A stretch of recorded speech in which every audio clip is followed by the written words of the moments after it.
Bonjour à tous, aujourd'hui nous allons suivre un tutoriel pour remplacer l'écran sur l'iPhone 16e. Vous retrouverez bien sûr les écrans en vente sur notre site. Vous retrouverez également le kit d'outils spécial iPhone que nous avons utilisé pour mener à bien cette réparation. A noter, si vous avez déjà un kit d'outils iPhone à la maison, pas la peine d'en racheter un autre. Ce sont les mêmes outils qui sont utilisés depuis plusieurs générations d'iPhone.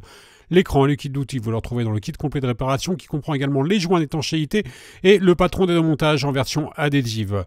Le patron d'aide-montage en version papier, il est quant à lui offert avec votre commande. Les retours et l'assistance technique sont gratuites. Et n'oubliez pas, le code de remise, c'est YouTube.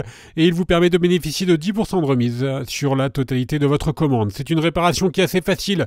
La difficulté est notée 2,5 sur 5. Il faut compter un petit peu moins d'un quart d'heure pour remplacer l'écran sur le 16e.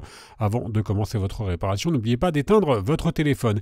Et on va commencer tout de suite par l'ouverture de l'iPhone 16e. On va commencer par retirer les deux vis Pentalobe qui sont à droite et à gauche du connecteur de charge. Pensez bien à bien repositionner les vis et les éléments que vous allez retirer sur le patron d'aide-montage. Ensuite, on va devoir chauffer la vitre arrière. Pour la décoller, on vous propose deux méthodes, deux solutions. Soit vous utilisez le coussin chauffant que vous placez au micro-ondes et ensuite vous venez le positionner sur la vitre arrière. Vous pouvez également chauffer le contour du téléphone pour faciliter le décollage de la vitre arrière. À noter, c'est facultatif de retirer la vitre arrière. Vous pouvez directement commencer par la deuxième étape et retirer directement l'écran. Nous, on vous conseille quand même de retirer la vitre arrière pour pouvoir déconnecter votre batterie et travailler en toute sécurité. Mais voilà, si vous voulez gagner un petit peu de temps, sachez que vous pouvez donc directement passer la deuxième étape, environ 3 minutes dans la vidéo, pour retirer directement l'écran. Moi, je vous conseille vraiment de retirer la vitre arrière avant et de déconnecter donc la batterie. Alors, vous avez vu, on a tout simplement inséré le médiator en métal percé entre la vitre arrière et le châssis, et ensuite on l'a remplacé par les médiators en plastique, que l'on remplace ensuite par le levier en nylon, et on va utiliser notre levier pour décoller notre vitre arrière. On va le faire glisser tout simplement sur tout le contour. Vous ferez attention lors de l'ouverture. Le téléphone, il s'ouvre de la gauche vers la droite, car vous avez toujours la nappe de la recharge par induction qui est connectée à la carte mère. Et justement, on va pouvoir retirer les trois vis Tri-Wing qui maintiennent les plaquettes, la plaquette du bas plutôt. Donc la plaquette du bas, c'est la plaquette de la batterie. On retire ensuite la plaquette notée DS2, on a un accès direct au connecteur de la batterie que l'on va pouvoir donc déconnecter. On va ensuite faire exactement la même opération pour la plaquette du haut qui est notée DS3 et qui elle aussi est maintenue par une vis Tri-Wing. Et on va donc libérer complètement notre vitre arrière pour travailler plus facilement sur la vitre avant. Ensuite, donc, dans la deuxième étape, on va retirer l'écran et la nappe des capteurs. Donc l'écran, c'est exactement pareil que pour la vitre arrière.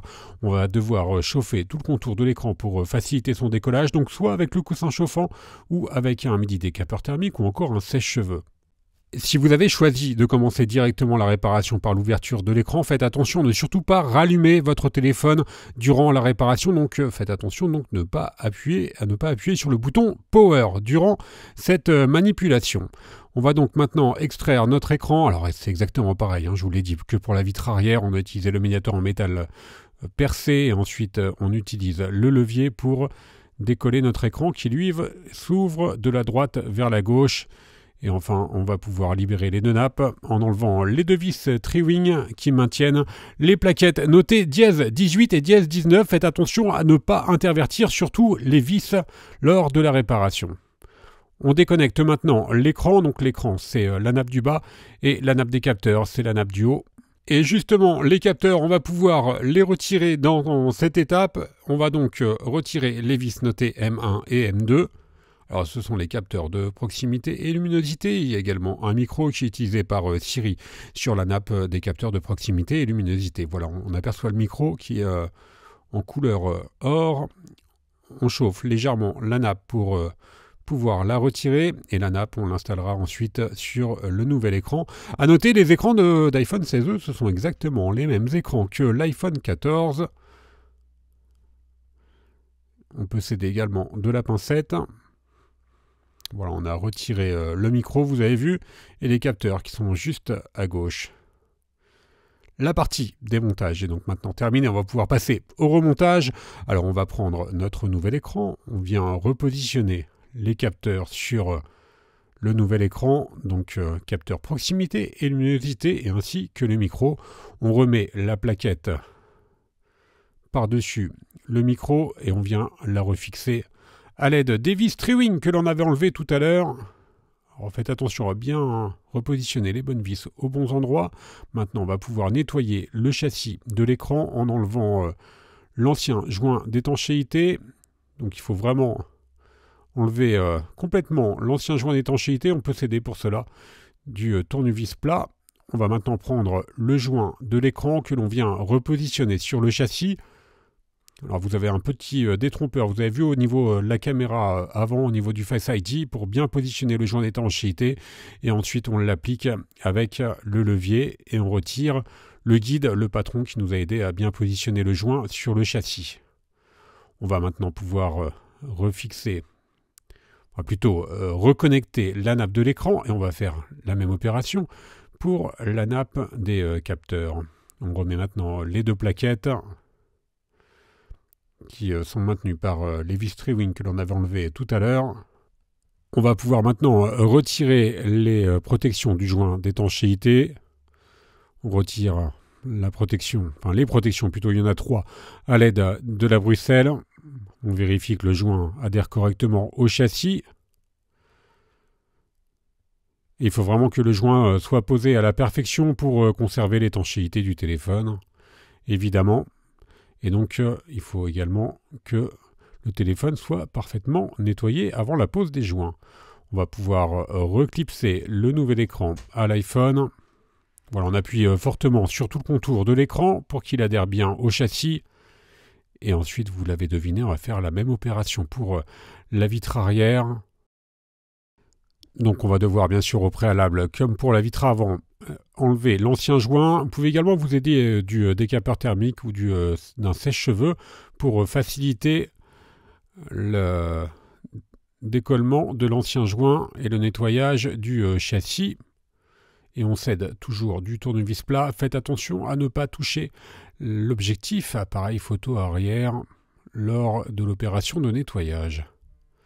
Alors une fois que le châssis est parfaitement propre, on va pouvoir repositionner notre nouveau joint d'étanchéité. Donc c'est les joints arrière, attention, c'est pas les mêmes joints entre le joint avant et le joint arrière. Là vous avez vu le détrompeur pour les caméras est un petit peu plus grand. Et on vient le positionner sur le châssis et comme pour l'écran, on va l'appliquer à l'aide du levier. On enlève le patron. Et ensuite, on va pouvoir reconnecter notre vitre arrière. On va commencer par la nappe de la recharge par induction qui comprend également un micro. Et on vient reconnecter également la batterie. On remet les deux plaquettes ainsi que les vis notées en B. Et ce sont des vis Triwing. Et surtout, faites attention à ne pas les intervertir. Ces vis, elles sont fixées notamment pour les vis de la plaquette du bas directement sur la carte mère. On retire les protections du joint d'étanchéité avant de refermer notre iPhone. On s'assure bien sûr que le joint soit parfaitement positionné. Et on vient appuyer sur tout le contour de la vitre arrière. Et enfin, on remet les deux dernières vis, les vis Pentalome, notées A1 et A2 sur le patron d'aide au montage. Et on va pouvoir éventuellement remettre le rack SIM. Et la réparation est terminée. Vous retrouverez bien sûr les écrans en vente sur notre site internet. Vous retrouverez également le kit d'outils spécial iPhone ou le kit complet de réparation. Je vous rappelle que l'on reste joignable par mail, par chat et également par téléphone. N'oubliez pas le code de remise, c'est YouTube. Il est rentré directement dans la page panier tout en bas. Il vous permet de bénéficier de 10% de remise sur votre commande. Merci à tous d'avoir suivi ce tuto. Quant à moi, je vous laisse avec un lien direct vers les écrans et à bientôt pour de nouvelles réparations.